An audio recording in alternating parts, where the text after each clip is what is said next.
Бисмиллахиррахманиррахим. Ассаламу-алейкум, құрметті қыздар, ханымдар. Бүгін осындай этно шапан тігетін боламыз. Хит тренд болып жатқан гобеленовый мата алдым және бархат матасын алдым. Енді екіге бүктеп жайдық.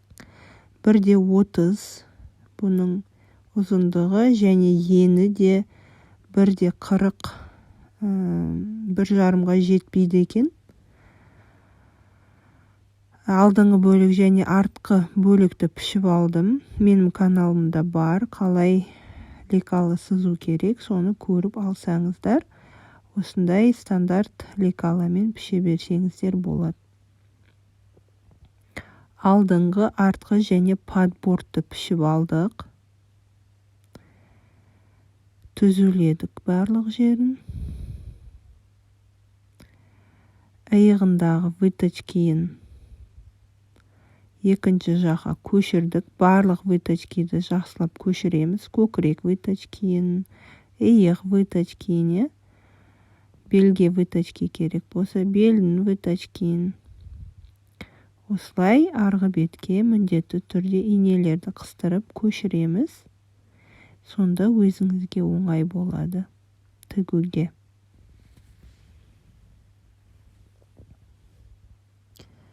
Маған мата ұнады, әртүрлі түстері бар екен. Міне выточкиларын енді тігеміз.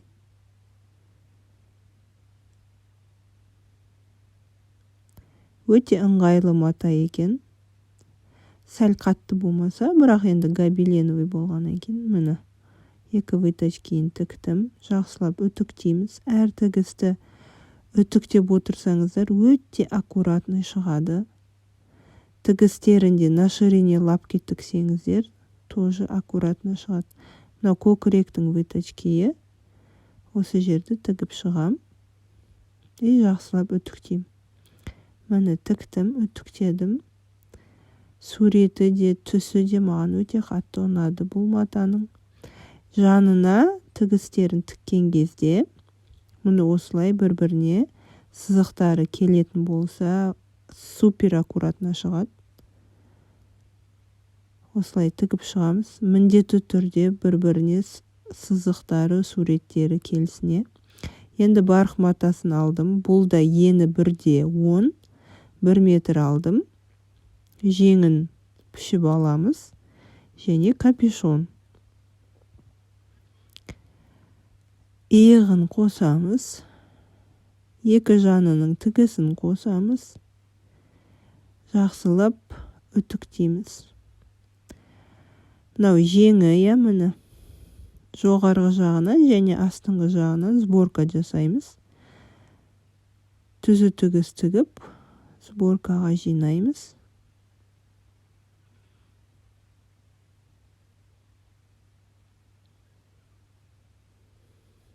Жанның тігісін тігеміз. Міне сборка жасадым. Енді мынау манжетасы, манжета ширина қандай жалпақтық керек, сізге солай аласыздар. Менде 7-8 сантиметр болса, демек 2-ге бөлетін болсақ, ол болады 14-20 сантиметр ала берсеңіздер болады. 2-ге бүктегенде 10 сантиметр болады. Керек жалпақтықты алдым.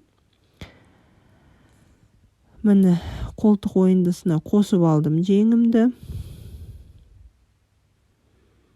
Екінші жеңімізді де.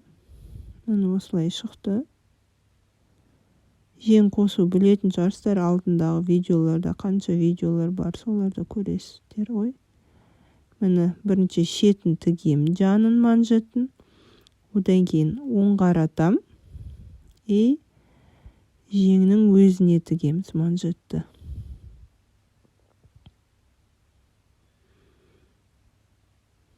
Міне оң қаратып, жеңге инемен қыстырып алдым. Осыны айналдыра тігіп шығамыз. Енді капюшон. Капюшонның жоғарғы жағын тігеміз. Одан кейін мойнына тігеміз. Одан кейін барып полоскасын тігеміз алдына.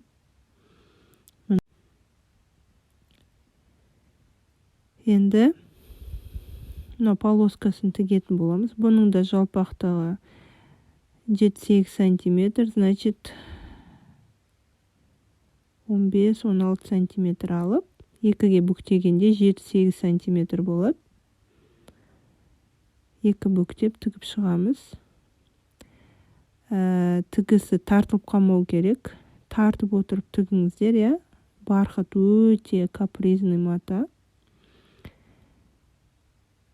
Үтіктемейміз бұл барқытты, себебі түгі жылтырлап қалады. Сондықтан тігісіңіз жақсы болу керек. Үтіктегенде де өзінің әдістері бар үтіктейтін. Енді мойнына қосамыз.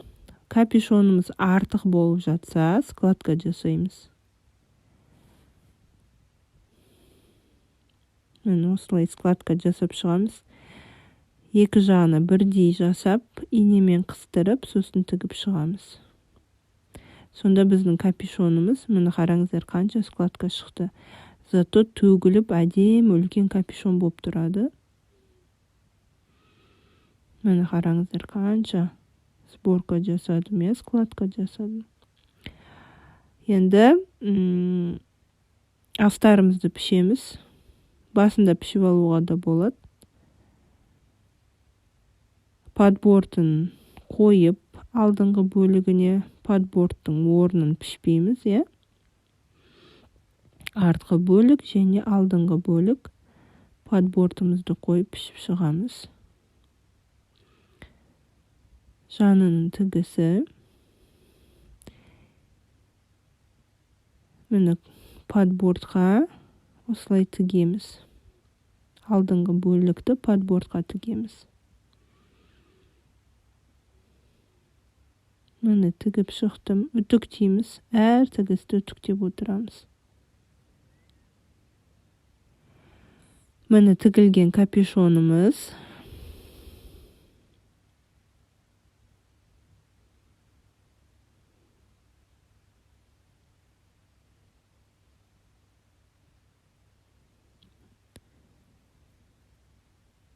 Осы барқытты қолдансаңыздар, шапан өте сапалы, богатый болады. Басқа арзан велюрларды қолданбаңыздар. Мені астары дәл солай иығын, екі жанын тігіп аламыз. Подбордты тіктік. Енді мені иығын, екі жанын аударуға орын қалдырып қоямыз. Тігіп шығып, оны жақсылап үтіктейтін боламыз.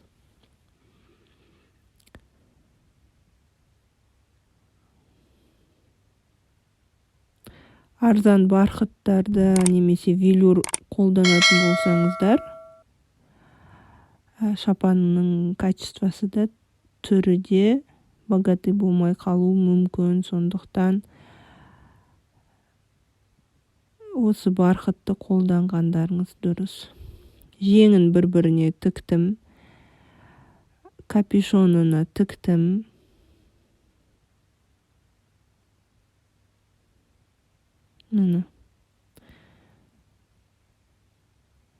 Капюшонына тіктім. Астармен капюшонның өзін тігіп шықтым. Енді аударып,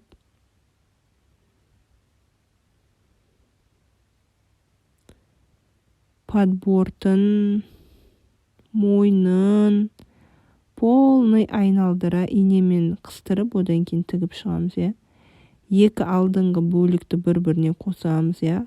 Астармен шапанның өзін. Мен осылай тігіп шықтым. Мойнын айналдыра, полный астыңғы оң жақ бетінен бастап, сол жақ бетіне қарай айналдыра тігіп шығамыз ғой. Мені осындай болады. Көрдіңіздер ма? И аударамыз. Аудармас бұрын жеңін тігеміз. Жеңі дәл солай, қалай шапанды тіктік. Дәл солай бір-біріне қосамыз. жеңге сборка жасаймыз. И қосып шығамыз.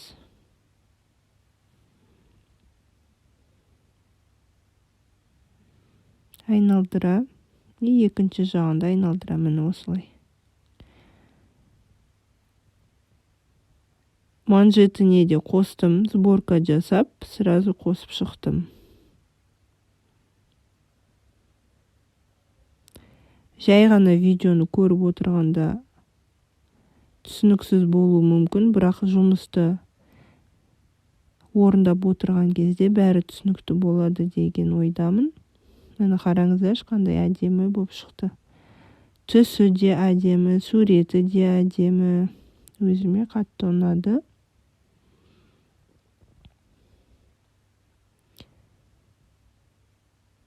Енді астыңғы бөлігін міне артық болып тұр, менде астар. Ашамыз, тегістеп аламыз, және астары бізде 1-1,5 сантиметр қысқа болу керек. Себебі қайырған кезде астары шығып тұрмау керек. Міне 3-4 сантиметр қайырамыз. Өзі сызығымен бірге әдемі келіп тұр екен. Міне енді осыны көрдіңіздер ма, паутинкамен тігіп шықтым. Паутинканы жақсылап жабыстырамыз, үтіктейміз, жақсылап үтіктейміз. Міне осындай болып шықты. Өте аккуратный. Матасы әдемі екен, аккуратный шығады барлығы.